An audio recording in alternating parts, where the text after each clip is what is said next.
माता पिता की आंखों के तारों, देश के भविष्य, प्रिय विद्यार्थी जी, आप सबको सादर नमस्कार। इस वीडियो सेशन में आप सभी अपने माता पिता के सपनों को एक दिन साकार करें, आप सभी अपने सपनों को एक दिन साकार करें, यही मंगल प्रार्थना माँ सरस्वती भगवती से और विघ्नहर्ता गणेश जी से आप सबके लिए करता हूँ।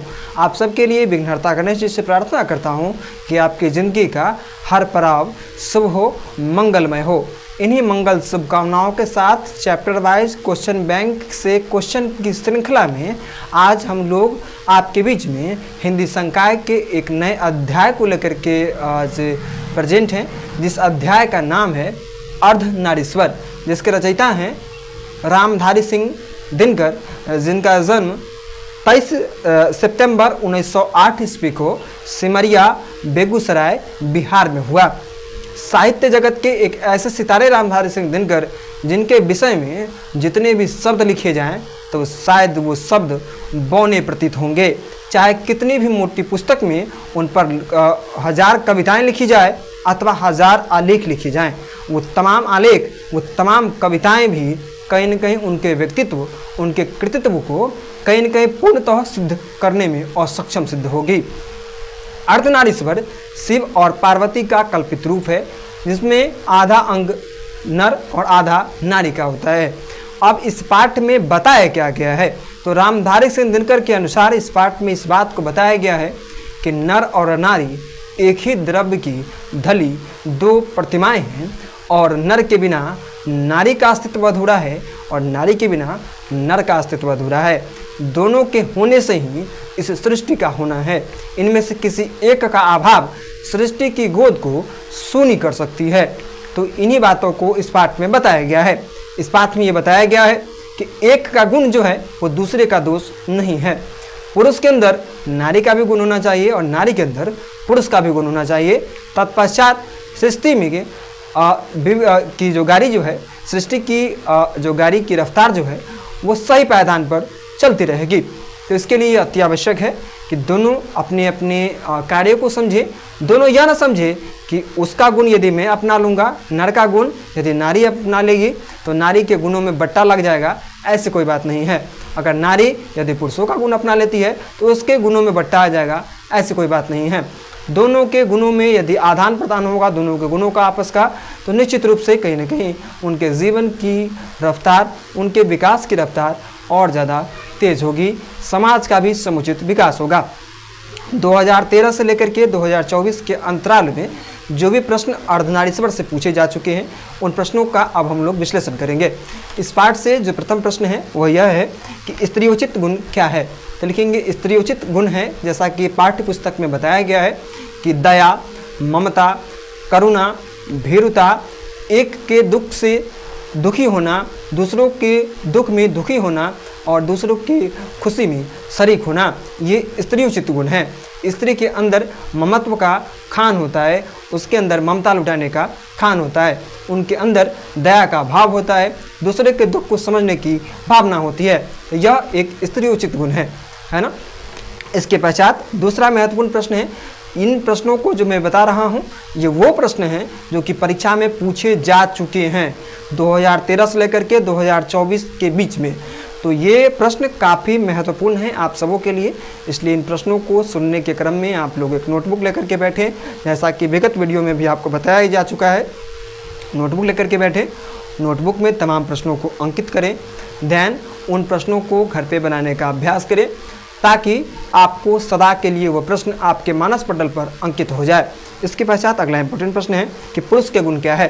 तो लिखेंगे पुरुष के गुण जो है वो यह है कि वह मामूली सी बातों पर भी क्रोधित हो जाता है। पुरुष का यह गुण होता है कि वह किसी का नुकसान करने से पूर्व किंचित भी नहीं सोचता है, यह पुरुष का गुण होता है।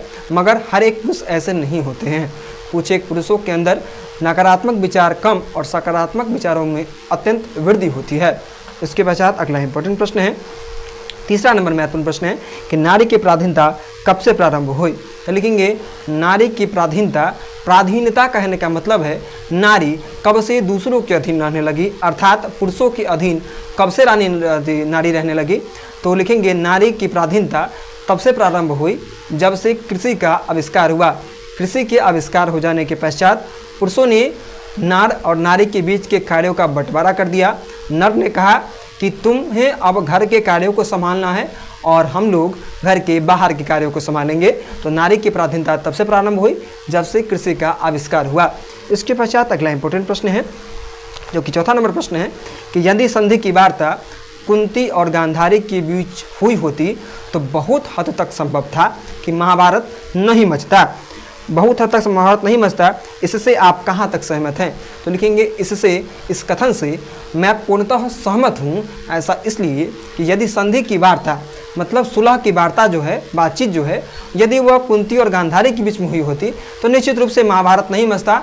यह बात पूर्णतः सत्य है, क्योंकि कुंती और गांधारी दोनों स्त्री थी और दोनों जब बातचीत करती तो दोनों कभी भी यह नहीं सोचती कि एक परिवार का नुकसान हो और एक परिवार का फायदा हो। दोनों परिवार के नुकसान और फायदे के विषय में सोचा जाता, अर्थात दोनों यह सोचते कि युद्ध यदि होती है तो किसी का अपना किसी अपनों से कहीं न कहीं जुदा हो जाएगा, किसी का अपना किसी अपनों से सदा के लिए बिछुड़कर देवलोक चला जाएगा। तो दोनों स्त्री होने के नाते एक दूसरे के सुख दुख को समझते, तो निश्चित रूप से संधि की वार्ता यदि कुंती और गांधारी के बीच में हुई होती तो निश्चित रूप से महाभारत नहीं होता। इसके पश्चात अगला इंपॉर्टेंट प्रश्न है कि नर और नारी एक ही द्रव्य की धली दो प्रतिमाएं हैं, कैसे? लिखेंगे नर और नारी एक ही द्रव्य की धली दो प्रतिमाएं हैं। ऐसा इसलिए क्योंकि नर और नारी के होने से ही इस सृष्टि की फुलवारी खिली रहती है और नर और नारी के अभाव में, इनमें से किसी एक के अभाव में कहीं न कहीं किसी भी कार्य को संपादित नहीं किया जा सकता है। दोनों के होने से ही इस सृष्टि का होना है, इस संसार का होना है। इसलिए नर और नारी एक ही द्रव्य की धली दो प्रतिमाएं हैं। इसके पश्चात अगला इंपॉर्टेंट प्रश्न है कि जिसे भी पुरुष अपना कर्म क्षेत्र मानता है वह नारी का भी कर्म क्षेत्र है, कैसे? तो लिखेंगे जिसे भी पुरुष अपना कर्म क्षेत्र मानता है वह नारी का भी कर्म क्षेत्र है। ऐसा इसलिए कि जो कार्य नारी करती है उस कार्य को नर भी कर सकता है और जिस कार्य को नर करता है उस कार्य को नारी भी कर सकती है। दोनों के कार्यों को कहीं न कहीं कि कार्य जो होता है वह नर और नारी आधारित नहीं होता है। नारी जिस कार्य को करती है उस कार्य को नर भी कर सकता है और नर जिस कार्य को करता है उस कार्य को नारी भी कर सकती है। तो लिखेंगे इस प्रकार हम लोग कह सकते हैं कि जिसे पुरुष अपना कर्म क्षेत्र मानता है वो नारी का भी कर्म क्षेत्र है। पुरुष सोचता है क्या कि नहीं घर के बाहरी कार्यों को मैं ही कर सकता हूँ, ऐसी बात नहीं है। घर के बाहर के कार्यों को एक स्त्री भी कर सकती है और घर के अंदर कार्य को जो स्त्री करती है उस कार्य को कोई पुरुष भी कर सकता है ना। दोनों के बीच में कार्यों का आवंटन कहीं न कहीं ये सही नहीं है। हर एक व्यक्ति हर एक कार्य को कर सकता है। आज बदलते परिवेश में आप लोग देख रहे हैं कि नर और नारी आज हर उस कार्य को कर रही है, नारी आज हर उस कार्य को कर रही है जिस कार्य को पुरुष करता सोचा प्राचीन काल में कि वो कार्य को स्त्री नहीं कर सकती है, मगर आज ऐसी बात नहीं है। आज जिस कार्य को एक नारी कर रही है उस कार्य को एक नर भी कर रहा है, जो नर कर रहा है वो नारी भी कर रही है। इसके पश्चात अगला इंपॉर्टेंट प्रश्न है कि बुद्ध ने आनंद से क्या कहा? तो लिखेंगे बुद्ध ने आनंद से कहा कि मैंने नारी को भिक्षुणी होने का अधिकार दे दिया है और मैंने जो धर्म चलाया था वो 5 सहस्त्र वर्ष तक चलने वाला था, मगर वह 500 वर्ष तक चलेगा। इसके पश्चात अगला इंपॉर्टेंट प्रश्न है कि बुद्ध को बौद्ध धर्म में प्रवेश की बुद्ध को नारी को बौद्ध धर्म में प्रवेश की अनुमति क्यों देना पड़ा? लिखेंगे बुद्ध को नारी को बौद्ध धर्म में प्रवेश की अनुमति इसलिए देना पड़ा ताकि उसे मोक्ष की प्राप्ति हो सके, है ना। इसलिए बुद्ध को नारी को बौद्ध धर्म में प्रवेश की अनुमति देना पड़ा। इसके पश्चात अगला इंपॉर्टेंट प्रश्न है कि सप्रसंग व्याख्या करें कि जिस पुरुष में नारीत्व नहीं अपूर्ण है। तो लिखेंगे प्रस्तुत पंक्ति अर्धनारीश्वर पाठ से ली गई है, जिसके रचयिता रामधारी सिंह दिनकर है और रामधारी सिंह दिनकर ने इस पंक्ति के माध्यम से यह कहा है कि जिस भी पुरुष में नारी का गुण नहीं है तो वह पुरुष पूर्ण नहीं है, मतलब अपूर्ण है। अर्थात उसका गुण जो है, उसके अंदर जो गुण जो है उसके गुण में पूर्णता नहीं है, बल्कि कहीं न कहीं कुछ न कुछ खालीपन है, कुछ न कुछ सुनापन है। और जेहू नारी का गुण पुरुष के अंदर आ जाता है तो पुरुष पूर्णतः पूर्ण बन जाता है। इसके पश्चात सप्रसंग व्याख्या करें। दूसरा महत्वपूर्ण प्रश्न है कि प्रत्येक पत्नी अपने पति को बहुत कुछ उसी दृष्टि से देखती है जिस दृष्टि से लता अपने वृक्ष को देखती है। तो लिखेंगे प्रस्तुत पंक्ति अर्धनारीश्वर पाठ से ली गई है, जिसके रचयिता रामधारी सिंह दिनकर है। और रामधारी सिंह दिनकर ने इस पंक्ति के माध्यम से ये कहा है कि प्रत्येक वृक्ष जो है है ना। प्रत्येक पत्नी अपने पति को बहुत कुछ उसी दृष्टि से देखती है जिस दृष्टि से लता अपने वृक्ष को देखती है।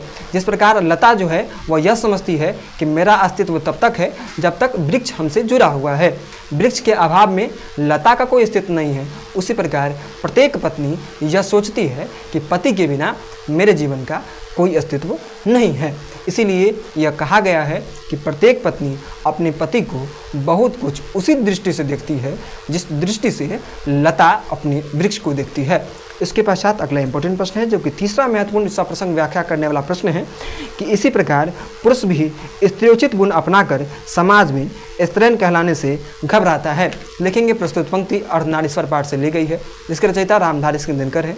और रामधारी सिंह दिनकर ने इस पंक्ति के माध्यम से यह कहा है कि पुरुष जो है वो स्त्रियों के गुण को अपनाने से घबराता है। उसको लगता है कि मैं यदि स्त्रियों का गुण अपनाने लगूंगा तो मुझे भी लोग स्त्रैण करने लगेंगे, अर्थात स्त्री की संज्ञा मुझे देने लगेंगे। इसलिए वह स्त्री के गुण को अपनाने से घबराता है, जो कि सही नहीं है। स्त्रियों का गुण यदि हमारे अंदर आता है तो हम कहीं ना कहीं देवता बन जाते हैं, है ना। तो इसलिए हमें स्त्रियों के गुण को भी अपनाना चाहिए। तो इस प्रकार इस पाठ से जो महत्वपूर्ण प्रश्न थे उन प्रश्नों को मैंने आपके बीच में रखा। आप लोग मेहनत से पढ़ते रहें। परीक्षा का दिन करीब है।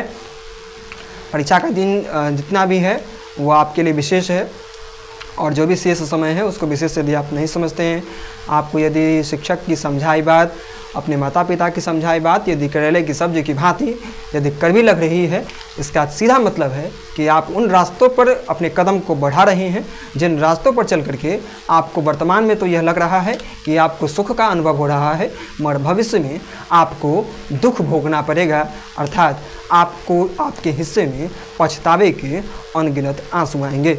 इसलिए शिक्षक की बात को गंभीरता से लीजिए, माता पिता की बात को गंभीरता से लीजिए। ये तीन लोग ऐसे हैं जो कि आपके बेहतर भविष्य के लिए आपको समझाते हैं, न कि आपके नुकसान के लिए आपको कुछ समझाते हैं। धन्यवाद।